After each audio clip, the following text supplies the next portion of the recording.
Buenos días. En el video de hoy haremos una explicación del texto Cómo hemos acabado viviendo de esta manera, el cual es del capítulo del libro Ética para vivir mejor. La explicación estará compuesta por 3 momentos, los cuales harán que el texto quede explicado de una buena forma. Esperemos aclarar las dudas frente a este tema. Ahora sí, me presento. Mi nombre es Natalia González y pronto comunicadora social y periodista. Mi compañera Isabela Mejía, también estudiante de comunicación, y Kevin Álvarez, estudiante de administración de empresas. Hola, mi nombre es Kevin y hoy estaré a cargo de la presentación de los primeros 3 puntos acerca del texto titulado ¿Cómo hemos acabado viviendo de esta manera? El primer punto lleva como título Un instinto perverso. Aquí en este punto se toma como referencia al país de Estados Unidos como principal exponente del capitalismo en el mundo, sobre todo en el mundo occidental. Consideran que este ha desarrollado el arte de hacer dinero. Se dice que crear una sociedad así conlleva bastante tiempo y que sus inicios o sus fundamentos se remontan a bastantes siglos atrás. En lo que me concierne a mí, pensaría que este país, en el momento de la fundación, en el momento en que los llamados peregrinos se consolidaron en estas tierras, fundaron y consolidaron lo que hoy llamamos el sueño americano. Ahí es cuando identificamos que no ha variado mucho los intereses de las personas que viajan a estas tierras para conseguir un aumento de sus bienes o el mejoramiento de su calidad de vida, buscando pues mayores oportunidades y en general otras cosas. Es así como las ideas que hoy digamos que determinan a este país lograron expandirse por el demás territorio, especialmente el mundo occidental, y es de principal fuente atractiva para los países llamados en vías de desarrollo.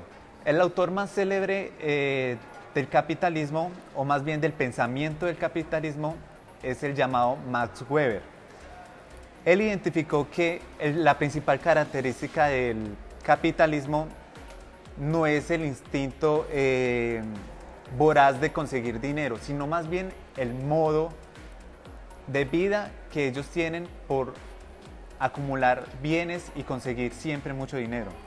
Otra característica es que el dinero se valora por sí mismo y no solo por lo que pueda comprar. En ese punto se daba un ejemplo en el que una persona logró pagar una cierta cantidad por un cuadro, y este cuadro se valorizó tanto por lo que se pagó y no por lo que en realidad costaba los bienes y la mano de obra de ese cuadro. Otra característica es que el hombre capitalista, el único propósito con el que desarrolla su vida es la acumulación de bienes y el constante interés de conseguir dinero, hasta cierto punto de que se llegan a morir con la acumulación de todo su dinero en el transcurso de su vida. Y es más, hasta el día de hoy se suelen ver ciertos casos donde se sugiere o a los familiares les proponen: debes estudiar y debes de conseguir siempre las cosas tuyas por cuenta propia. Eso sería como un cierto ejemplo de lo que quiero decir. El segundo punto habla de Aristóteles y sus ideas sobre el arte de hacer dinero. En este punto retoman a cierto caso en la Grecia antigua, cuando Platón propone un modo de vida comunitario, en el cual está compuesto por 3 sociedades. Y la última, es decir, conformada por granjeros y artesanos, en el cual se proponía que las sociedades restantes pudieran vivir de un modo comunitario en el cual se pudieran como desprender de las, digamos así, las características del ser humano. Estas personas que si de pronto tenían un cargo de directivo o legal o cierta cosa, proponían desprenderse de la corrupción y poder así ejercer una forma de gobierno más justa y más equitativa. Pero es cuando Aristóteles acá logra identificar que no se podrá realizar este modo de vida propuesto, ya que logra identificar que las personas, así estén en un contexto comunitario, unas trabajarán más que las otras trabajarán menos que las otras, logrando que se quejen y haya un desacuerdo total en esta comunidad. Es así cuando Aristóteles reconoce el placer de lo que es adquirir los bienes por cuenta propia. Dice que es legítimo adquirir los bienes porque es el trabajo de cada persona que se consigue con el sudor de cada quien. Aristóteles también distinguió la parte natural de adquirir, de adquisición con respecto al deseo excesivo del dinero y de su acumulación. Le preguntaron que cuál era el punto para no pasarse al otro, y este contestó que cada una de las personas dentro de su conciencia está ese punto donde las necesidades son cumplidas, donde cada uno determina en el momento en que puede conseguir el alimento de cada día, cuando tiene también las necesidades cumplidas del techo y de la vivienda y de las demás necesidades que pueden surgir. Aristóteles plantea que es natural adquirir bienes con el fin de afrontar las necesidades, pero adquirir dinero por el dinero es antinatural. Entonces aquí es cuando entran en qué es lo natural y qué es lo antinatural. Lo natural para el ser humano sería cuando aprovecha los recursos que le brinda el planeta. Es decir, cuando una persona coge el fruto de la naturaleza, de un árbol, o cuando aprovecha del acompañamiento de los animales que tiene. Pero otra cosa es beneficiarse de, por ejemplo, la compra de un bien para su reventa y así agregarle un valor más alto del que ya tenía. Tercero, puede ser un hombre grato o más bien un mercader ser grato ante los ojos de Dios. Desde el Deuteronomio se logra identificar que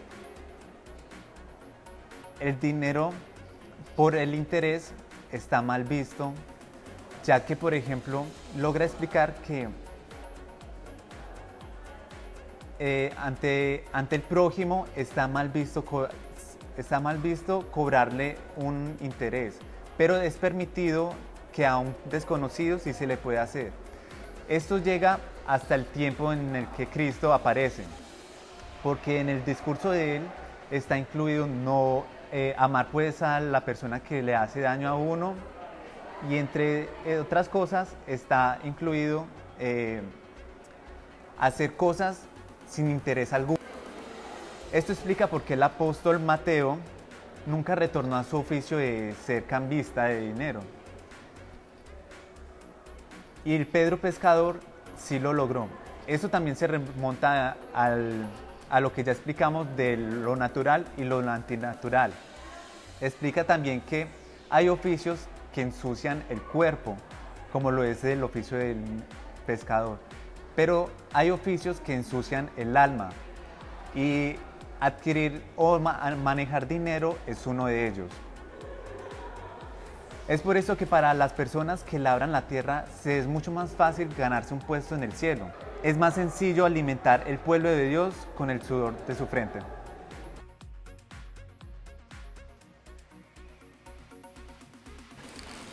La La segunda parte del capítulo 4 es la vocación de Lutero y la gracia de Calvino. Este pedazo nos habla de la acumulación de dinero que a una presión cada vez mayor se iba apropiando de la Europa medieval. Pero gracias al advivimiento del protestantismo se fue haciendo pedazos estas viejas ideas, mientras que Martín Lutero veía el sacerdocio como algo corrupto que solo servía para enriquecerse a costillas de Dios. De esta forma fue que Lutero rechazó la división de la comunidad cristiana, la cual era la idea de los ordenados que obedecían a una supuesta vocación y a otros que por el pecado de Adán y Eva les tocaba trabajar. ¿No se escucharía eso que hizo?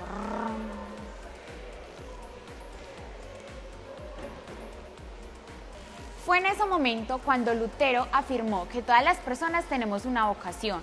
Por esta razón no se debía ni siquiera considerar la idea de que ser campesino o comerciante era deshonra. Por lo tanto, se debía abandonar esta vieja idea de que pocos tenían amor de Dios.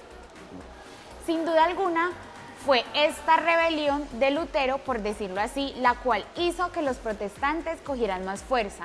Pero de todos los líderes de esta reforma, el que llegó más lejos fue el de Juan Calvino, el cual se encargó de revisar las actitudes religiosas tradicionales hacia las clases comerciantes, la cual consistía en que la salvación no se puede obtener a partir de buenas obras, ni siquiera mediante una vida moralmente excelente, sino que la gracia de Dios se daba a partir de la riqueza.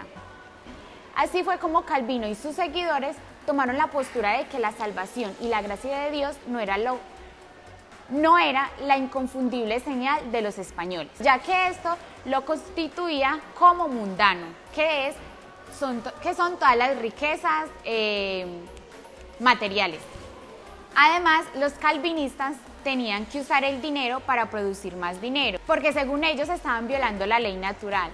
Esto lo que causó fue que los ridiculizó desde los santos eclesiásticos hasta pasar por los papas y así llegar a Aristóteles, los cuales pensaban que el dinero era un simple hecho de intercambio. Calvino ponía, por ejemplo, a un niño que miraba su dinero guardado y le parecía estéril, es decir, que ese dinero le parecía inútil para él. De esta forma fue que la economía feudal empezó a decaer. Entonces, en ese momento se dio el auge de las ciudades que permitían que mayores campesinos y artesanos y comerciantes compraran y vendieran para formar una economía con capital. Es por esta razón que es razonable que la economía capitalista prohibía la usura para poder que el dinero creciera como capital. La idea de Martín Lutero con la vocación terrenal y Juan Calvino con lo de la riqueza mundana hicieron que la idea del protestantismo llegara a países que ya eran protestantes, como por ejemplo Inglaterra. Un observador francés de la vida americana afirmó que Calvino era el primero que unía la religión con la vida cotidiana, ya que según su credo, cuanto más se trabajaban los fieles en sus tareas diarias, más alcanzarían la gloria de Dios y posiblemente están más cerca de Dios. También afirma que un puritano, por el contrario, consideraba su riqueza como un honor, y aún más cuando los atesoraba, ya que sus riquezas son una señal visible de la aprobación divina. Fue así como en Estados Unidos se acogieron con alegría y entusiasmo a la idea de que el trabajo es una vocación divina y la riqueza es una señal de gracia. De la misma manera, a inicios del siglo XX, Norteamérica fue claramente moldeada como el mundo donde triunfaba el libre mercado, ni siquiera en Europa. Y mucho menos el socialismo había logrado triunfar tanto. Fue tanta la influencia que Engels creyó y afirmó que lo primero que se debía hacer era que todos sus miembros debían aprender inglés por encima de todo.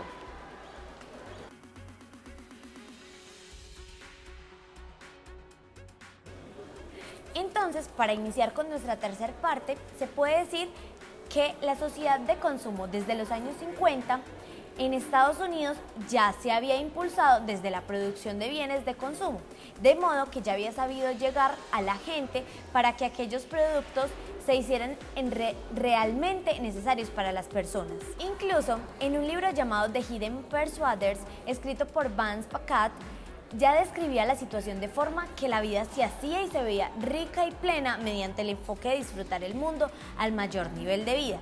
Y esto lo que lo estaba logrando era la publicidad. Es decir, que se debía consumir más y más, quisiéramos o no, solo por el simple hecho del bien de la vida y la economía en sí. Una de las partes que más impactó de este libro eran aquellas que describían la industria publicitaria como la industria más floreciente del momento. Era aquella que permitía motivar de manera oculta a través de psicólogos que estudiaban necesidades y una vez halladas estas necesidades motivadas, se diseñaba la imagen del producto a función de las mismas. Fue de esta manera que se comenzó a influir todo lo que eran las aspiraciones de posición social y los temores a no quedarse atrás y estar siempre adelante de los demás que nos rodeaban. También desde la década de los 50 en Estados Unidos, por ejemplo, ya las personas estaban tan sumergidas en el cuento del consumismo que la publicidad se había dado cuenta de cómo hacer que los americanos cambiaran de auto no por un mejor medio de transporte, sino por el prestigio. Fue así como entre los años 50 y 70 los carros eran escandalosamente grandes, eran bastante difíciles de manejar, gastaban gasolina al 100 y como si fuera poco contaminaban de forma abismal el medio ambiente. Y como explicaba anteriormente, la publicidad hacía que las personas pensaran que entre más grande el carro, más prestigio iban a tener. Y fuera de eso, consideraban que un carro de 2 o de más años de uso ya era denigrante. Esto continuó hasta 1973, cuando un abogado decidió poner una demanda contra General Motors y estos intentaron hacerlo caer por medio de una hermosa modelo, lo cual no funcionó y lo que ocasionó fue que la gente dejara de creer en esa industria y esa marca tan extremadamente grande y tan posicionada en Estados Unidos. Además, por esa misma época, los japoneses comenzaron a vender grandes cantidades de carros favorables, fáciles de conducir, amigables con el medio ambiente y no gastaban casi gasolina. Por otra parte, otro factor que influía era el de las productoras de petróleo que habían cerrado todos los suministros en Estados Unidos, pues de petróleo. Fueron estas tres razones las principales para que el dicho prestigio de los automóviles pasara a un segundo plano. Una parte del libro de Ética para Vivir Mejor nos cuenta también cómo en los años 70 varios movimientos juveniles norteamericanos empezaron a preguntarse por la sociedad y se preguntaron además por la vida futura de dicha sociedad. En ese mismo tiempo, Charles Reich, profesor de la Universidad de Yale de Estados Unidos, enseñaba Derecho y al mismo tiempo escribía un libro llamado The Grain of America, donde predecía que se avecinaba una revolución. No necesariamente de violencia, pero en el fondo sí, sino que se trataba de una revolución de una nueva generación. Trataba de protesta, de rebelión, de cultura, de música, de modos de pensar, de drogas, entre muchas otras cosas más. Fue así como por decir que Reich era el profeta que anunciaba esto en su libro, aunque este había tardado a llegar a la librería donde hablaba de la contracultura de los 70, pues eso de los pantalones botacampana y esa actitud rockera. Dicho libro vendió más de 1 millón de copias en todo Estados Unidos, pero cuando dicho libro se hizo viral ya estaba el rock en su máxima expresión y el presidente Richard Nixon ya había ganado las elecciones presidenciales y fue así como las primeras líneas del libro Reich comenzaban a parecer un chiste de muy mal gusto. Al final, el movimiento se había transformado en un movimiento de potencial humano. Esta gente intentaba crear una sociedad que fue absorbida por millones de personas. Pero todo esto fue un intento fallido, porque todos estos intentos se quedaron individuales para un mejor ser, yo. Los ricos de Estados Unidos estaban en quiebra. Por ejemplo, Donald Trump estaba tratando de vender su patrimonio para permanecer a flote. Pero es ahora en donde, tras siglos de enseñanza de pensantes como Aristóteles, pensaban que la buena vida era desde la adquisición y la riqueza. Entonces, como dice el libro, ¿de dónde podría surgir un ideal alternativo a la buena vida? Ahí se los dejo. Nos vemos en un próximo video.